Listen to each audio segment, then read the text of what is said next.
Hello students, आप सभी का स्वागत करता हूं अपने यूट्यूब चैनल एससीएस एजुकेशन के लाइव क्लास में। दोस्तों, हमारा जो भी क्लास चल रहा है वो चल रहा है पॉलिटिकल साइंस का। किसका चल रहा है क्लास? पॉलिटिकल साइंस, जिसको आप लोग हिंदी में बोलते हैं राजनीति शास्त्र। हम लोग इसके जो है सेकेंड चैप्टर को देख रहे थे, जिसका हम लोग जो है पार्ट 1 कल की क्लास में देखे थे, और आज का जो क्लास है वो हमारा पार्ट 2 का है। अगर आप लोग अभी तक इसके पार्ट 1 नहीं देखे हैं तो इस क्लास के इन होने के बाद हमारे डिस्क्रिप्शन में लिंक दिया गया, आप वहां पर डायरेक्ट क्लिक करके आप हमारे प्ले जो इसके पार्ट 1 में पहुंच सकते हैं। वहां जो हम लोग कल जो आज के पढ़े थे वो है सत्ता की कार्यप्रणाली ये कैसे काम करता है। आज जो है हम लोग उससे आगे जानेंगे। तो क्लास स्टार्ट करने से पहले बता दूं, अगर आपने अभी तक हमारे चैनल को सब्सक्राइब नहीं किया है तो हमारे चैनल को सब्सक्राइब कर दे। साथ में अगर आपको इसका पीडीएफ चाहिए तो आपके स्क्रीन पर मेरा नंबर लिखा हुआ, उस नंबर पर मैसेज करके आप इसका पीडीएफ ले सकते हैं। और दोस्तों, हमारे चैनल पर आपकी 2 पेपर की तैयारी भी अच्छे से कराई जा रही है, वो है साइंस और सोशल साइंस की।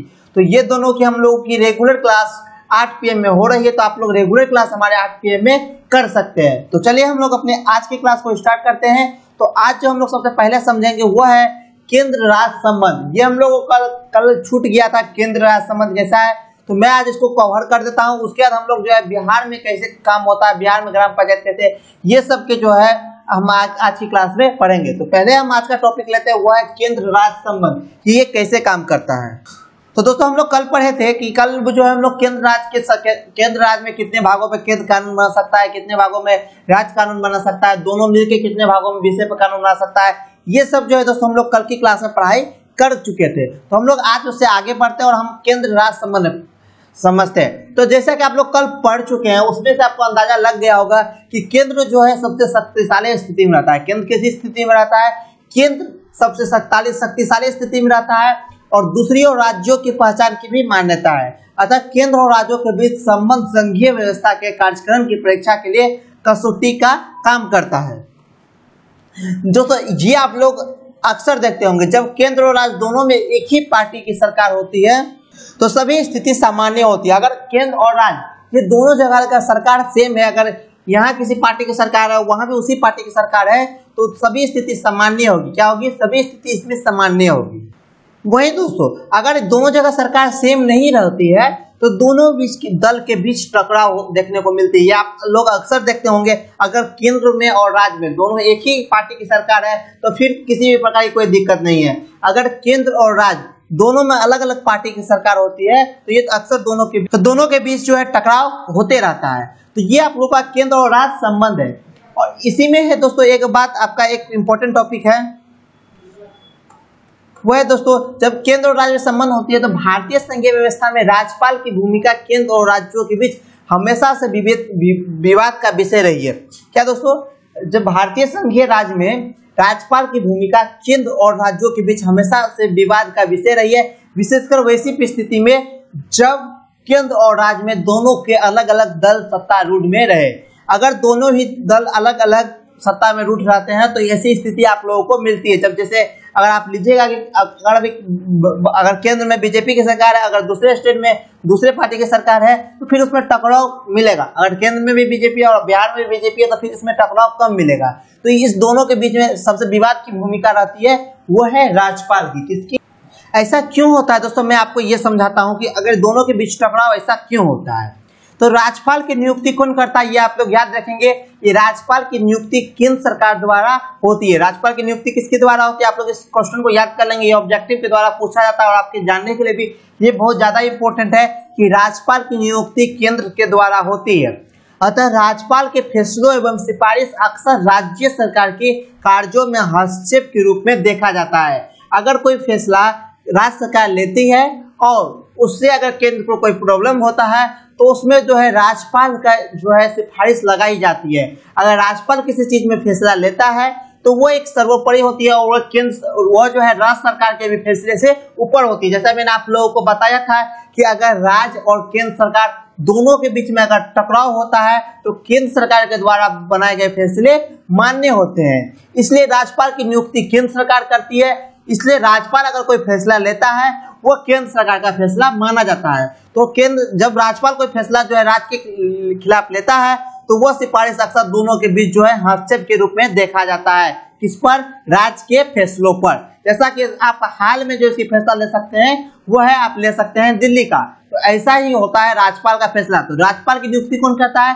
राज्यपाल की नियुक्ति केंद्र सरकार द्वारा होती है और राज्यपाल के फैसले एवं सिफारिश अक्सर राज्य सरकार के कार्यों को हस्तक्षेप के रूप में देखा जाता है। तो ये आपकी एक इंपॉर्टेंट टॉपिक छूट गई थी, तो आप लोग याद रखेंगे राज्यपाल की नियुक्ति केंद्र सरकार के द्वारा की जाती है। तो आप लोग इस टॉपिक को समझ लिए। अब हम लोग आगे समझते हैं, वो है आपका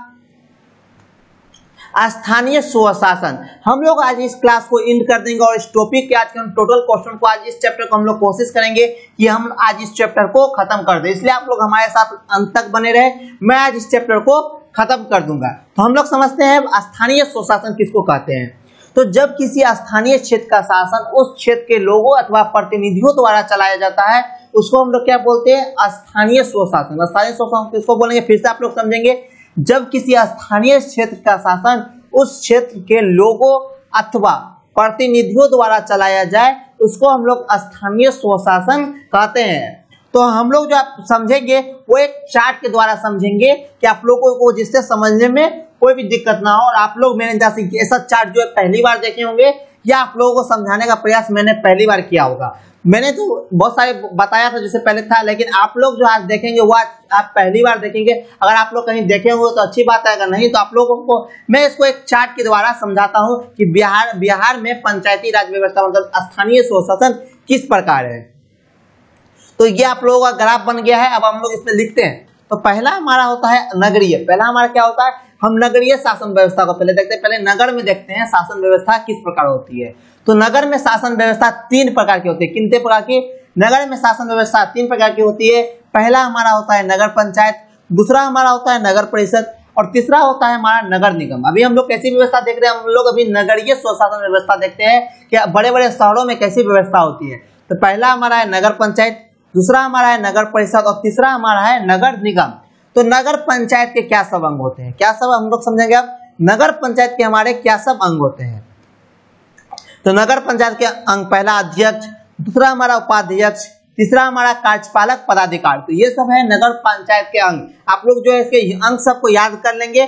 तो पंचायती राज व्यवस्था में हम लोग देख रहे हैं नगरीय शासन व्यवस्था 3 प्रकार की होती है। पहला हमारा होता है नगर पंचायत, दूसरा हमारा होता है नगर परिषद और तीसरा होता है हमारा नगर निगम। और नगर पंचायत के जो अंग आते हैं, नगर पंचायत के अंग है हमारा अध्यक्ष, उपाध्यक्ष, कार्यपालक, पदाधिकारी। उसका नगर परिषद के अंग, नगर परिषद के हमारे क्या सब अंग है? तो नगर परिषद के पहले अंग है नगर पार्षद, दूसरा हमारा है विभिन्न समितियां, थर्ड हमारा है नगर परिषद के अध्यक्ष एवं उपाध्यक्ष और चौथा हमारा है कार्यपालक पदाधिकारी। चौथा हमारा क्या है? कार्यपालक पदाधिकारी।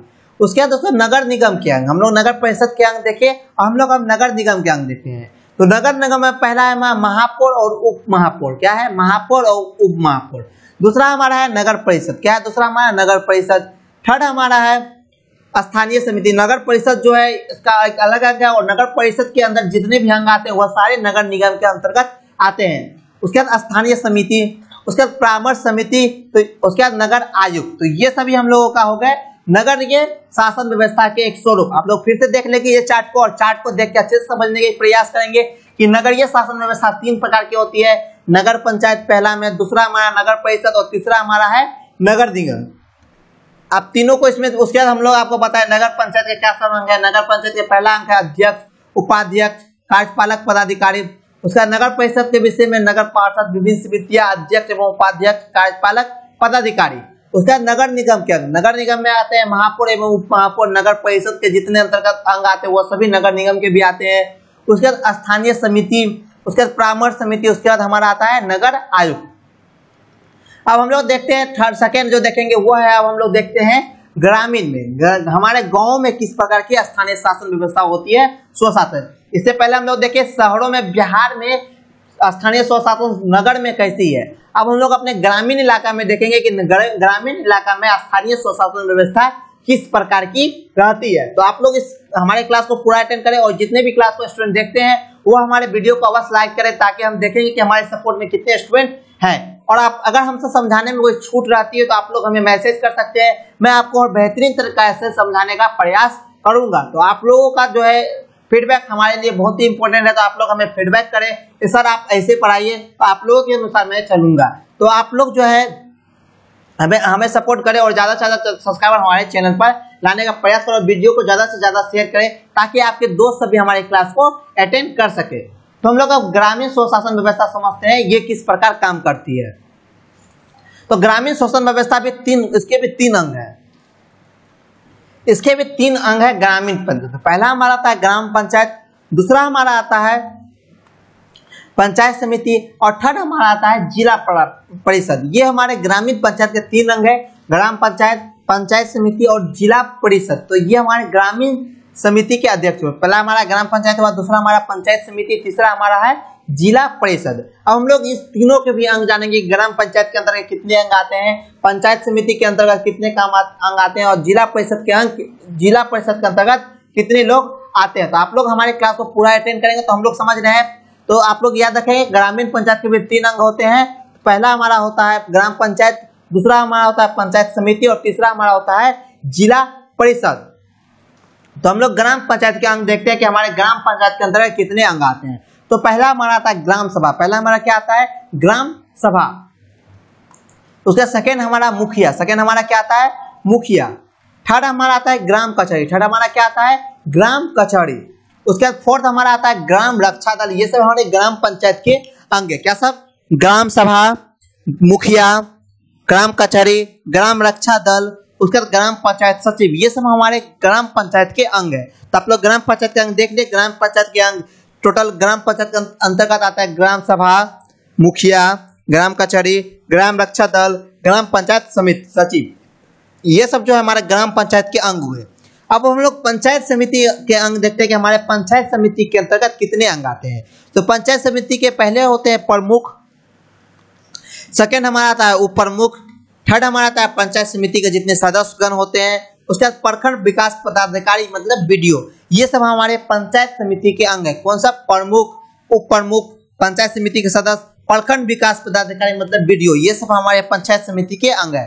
उसके बाद जिला परिषद के अंग, तो जिला परिषद के अंग में आते हैं पहले अध्यक्ष, उसके बाद उपाध्यक्ष, उसके बाद समितियां, उप विकास आयुक्त, ये सब हमारे जिला परिषद के अंग है। अध्यक्ष, उपाध्यक्ष, समितियां, उप विकास आयुक्त, ये सब हमारे जिला परिषद के अंग हो गए। तो ये हमारे एक ग्रामीण स्थानीय स्वशासन व्यवस्था थी। तो आप लोग इस फिगर को अच्छे से समझ लिए। अब हम लोग आगे बढ़ते हैं। ग्रामीण स्थानीय निकाय क्या है, ग्रामीण स्थानीय निकाय कितने प्रकार के होते हैं। तो इसमें ये जो है 3 स्तर के होते हैं। कितने स्तर के होते हैं, ये 3 स्तर के होते हैं ग्रामीण स्तर निकाय।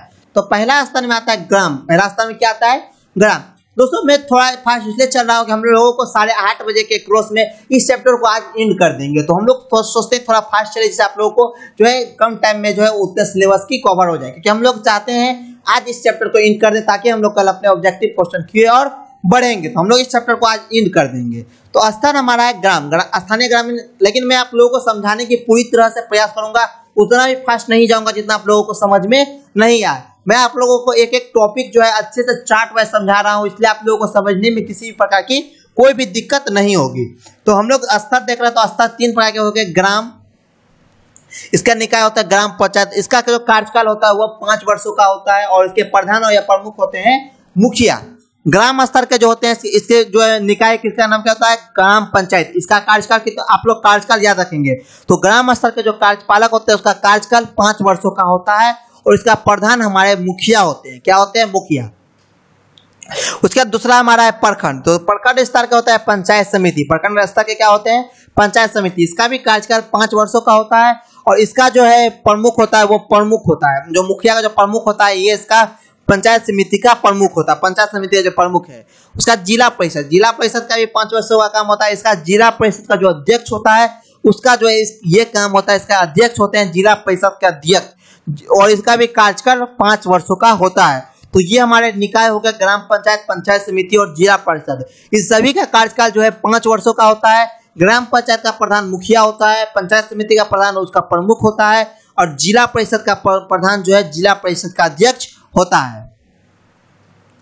अब लोग शहरी, ये हम लोग देखे ग्रामीण स्तरीय निकाय, ये हम लोग किस प्रकार का देखे, ये इससे पहले हम लोग देखे ग्रामीण स्तर निकाय। अब हम लोग शहरी स्तर निकाय देखते हैं, शहर के स्तर पर किस प्रकार की निकाय होती है।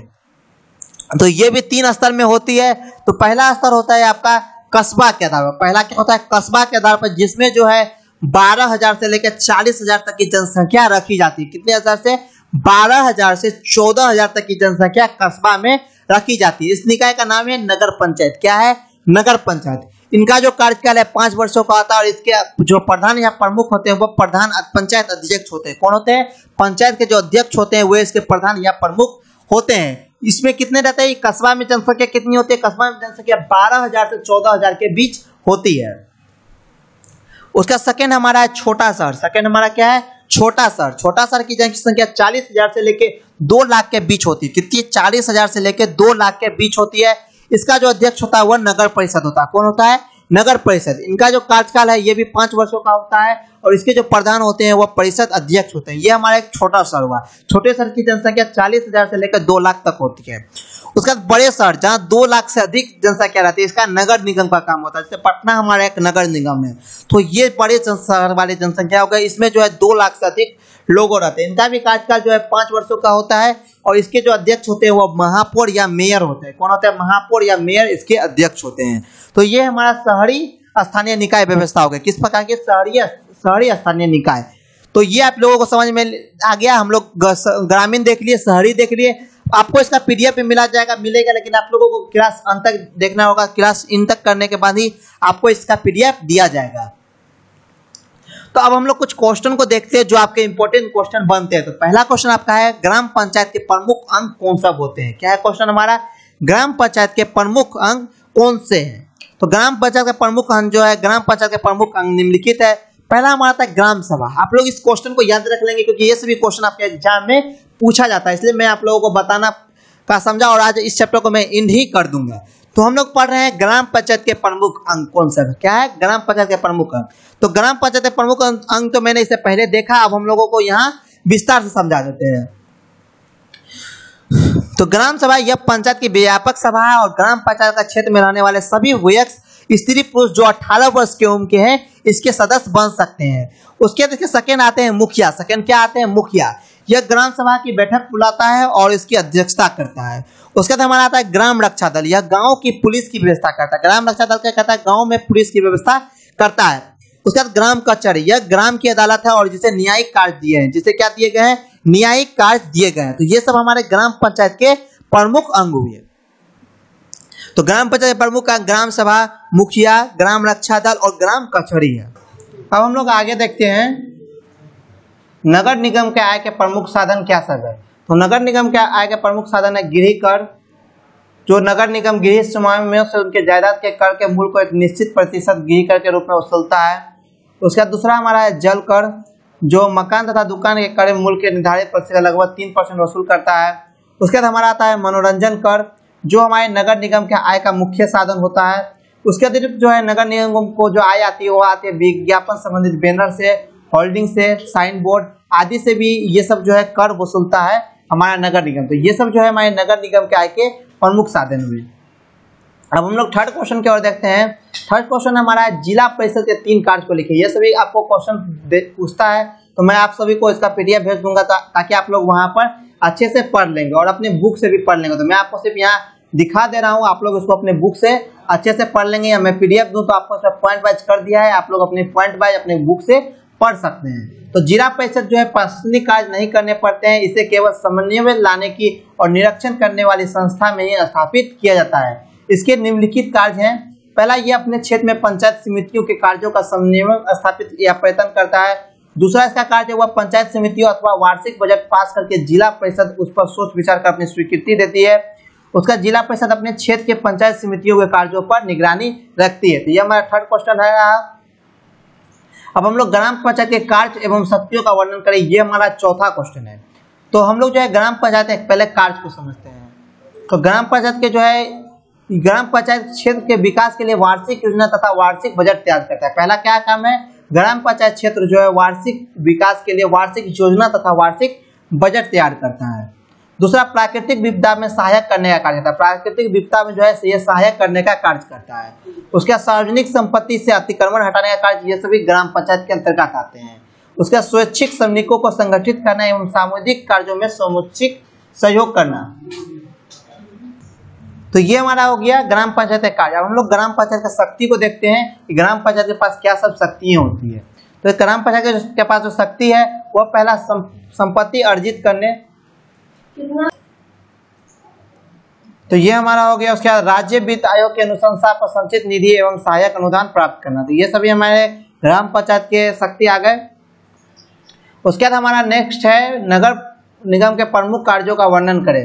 तो आप लोग इसे पढ़ाई कर लेंगे। नगर निगम के प्रमुख कार्य जो स्थानीय आवश्यकता एवं सुख सुविधा के लिए अनेक कार्य करता है। नगर निगम में कार्य है नालियों, पेशाब खाना, शौचालय आदि का निर्माण कराना और उनकी देखभाल करना। उसके बाद कूड़ा करकट अथवा गंदगी की सफाई करना, पीने का पानी का प्रबंध कराना, गलियों एवं पुलों एवं उद्यान की सफाई एवं निर्माण करना। उसका जितने स्टूडेंट क्लास कर रहे हैं वो अपना अपना अटेंडेंस बना दे ताकि आप लोगों को पीडीएफ मिल जाएगा। उसके बाद मनोरंजन गृह का प्रबंध करना, उसके बाद आग बुझाने का प्रबंध करना, गलियों पुलों एवं उद्यान की सफाई एवं निर्माण कराना, उसका जन्म मृत्यु के पंजीकरण का प्रबंध कराना, ये सभी जो हमारे नगर निगम के अंतर्गत आते हैं। तो आप लोग इसे पढ़ लेंगे। तो हम आज की क्लास को अपना यही रखते हैं, मिलते हैं कल इसके ऑब्जेक्टिव क्वेश्चन में, तब तक के लिए बाय।